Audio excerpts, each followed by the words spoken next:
अभी हम लोग बात करने वाले हैं कि जब हम लोग एएनसी के दौरान या फिर लेबर में करते हैं हिस्टोरिकल हिस्ट्री लेते हैं तो इस तरह का आता है GPLAD STP। तो इसका जो है बहुत किसी को समझ में नहीं आता है, तो आज बिल्कुल हम लोग इसको एकदम सिंपल भाषा में समझेंगे। तो जी से क्या है ग्रेविडा, P से पेरिटी होता है, L से लाइव होता है, A से वॉशन होता है, T से होता है डेथ और ST से होता है स्टिल डेथ या स्टिल बर्थ, T से होता है टर्म। इसके बारे में कुछ हम लोग जान लेते हैं कि 20 सप्ताह से पहले जो बच्चा जन्म लिया हो, मतलब जो 20 सप्ताह से पहले जन्म लिया हो, वो मरा हो या जिंदा हो, किस में काउंट होता है? वो काउंट होता है एबॉर्शन में। और 20 सप्ताह बाद जो बच्चा जन्म लिया, मतलब 20 सप्ताह के बाद क्या मतलब, और 20 सप्ताह से पहले अगर जो बेबी जन्म लेगा उसको हम लोग किस में काउंट करें? मतलब 20 सप्ताह से जो पहले जन्म लेगा उसको एबॉर्शन में काउंट करेंगे, जो 20 सप्ताह के बाद जन्म लेगा उसको पैरेटी में काउंट होगा। अभी क्या है, 20 वीक जो टर्म को पूरा कर लेता है वो वाइवल फेटस कहलाएगा। क्या कहलाएगा? मतलब तो 20 वीक जो मतलब टर्म को क्या किया वो पार कर लेता है वो वाइवल फेटस कहलाएगा। अब 9 मंथ प्लस 7 डेज 40 वीक कैसे होता है? तो वह है कि हर मतलब 3 मंथ के बाद एक वीक हम लोग को ऐड करते रहना है। तो इस तरह से 9 मंथ रहेगा तो 36 वीक और एक वीक ऐड होगा तो मतलब 37 वीक।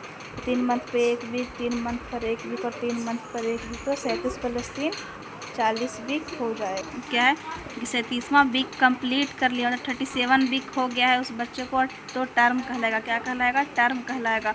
यदि 2 दिन भी उसका कम होता है तो क्या कहलाएगा? वो प्री टर्म कहलाएगा।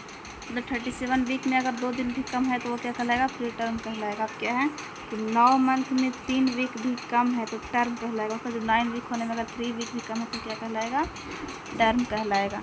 जन्म लेते मर गया तो पूछना है कि बच्चा टर्म था या प्री टर्म था। ये क्या हम लोग को पूछना है जो लेडीज़ है उससे। अब क्या है, जब बच्चा जन्म लेकर मर गया तो डेथ में काउंट हो, मतलब बच्चा जन्म लेने के बाद मरा है, मतलब क्या है, मतलब वो बाहर आ गया यूटेरस से उसके बाद मरा है।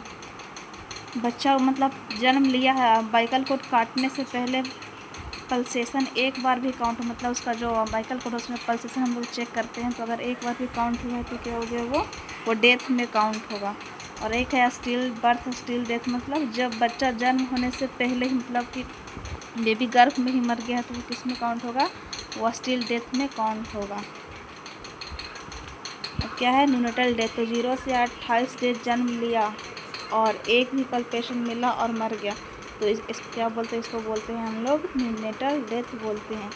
जैसे कि अब सवाल क्या है कि 6 बार गर्भवती हुई, दूसरा बच्चा 12 सप्ताह पर और तीसरा बच्चा 32 वीक पर और 5वां बच्चा जन्म के समय ही मर गया, तो उसका GPLA निकालना है। क्या निकालना है? GPLA निकालना है। तो पहले ग्रेविड जितनी बार प्रेग्नेंट हुई है उतना बार ग्रेविडा में काउंट होता है। अब पेरिटी मतलब जो मतलब टर्म था। अभी हमने पढ़ा क्या कि पेरिटी में क्या होता है? जो 20 वीक कंप्लीट कर ले, क्या कर लेता है? जो 20 वीक कंप्लीट कर लेता है उसको किस में काउंट करते हैं? पेरिटी में। तो 20 वीक इसमें कौन कंप्लीट किया है? तो 6 इसमें क्या था? चलिए नहीं, 6 क्या है? चाइल्ड है और उसमें जो दूसरा एक मर गया 12 वीक पे और तीसरा बच्चा 32 वीक पर, तो ये तो मतलब 20 वीक का काम कर लेते, एक पेरिट ये हो गया। और 5वां बच्चा जन्म के समय, मतलब जन्म के समय 40 वीक पे मरा, तो मतलब ये भी क्या किया है? 20 जो वीक था वो क्रॉस कर लिया, तो इसमें 2 हो जाएगा और 1 2 3, मतलब 3 बच्चे क्या हैं? मर चुके हैं 6 में, तो बचेंगे 3।